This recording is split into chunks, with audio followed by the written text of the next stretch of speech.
учурда өзгөчө кырдаалдар министрлигинин алдындагы мамлекеттик материалдык резервдер фондунун борбордук базасынан Кыргызстандын түштүк түндүк региондоруна кумшекер менен өсүмдүк май жөнөтүлүп жатат.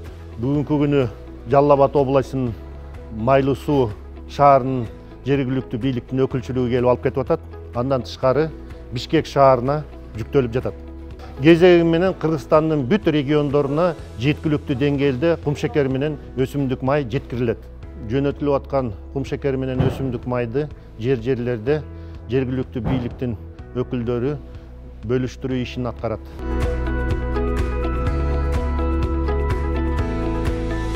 Assalamu alaikum. Biz hazır Жалал Абад областının Майлуу суу шаарынан келдик. МЧС базасына кумшекер менен майды алып кеткени келдик. Азыр жүктөп атабыз. Майлуу суу шаарына алып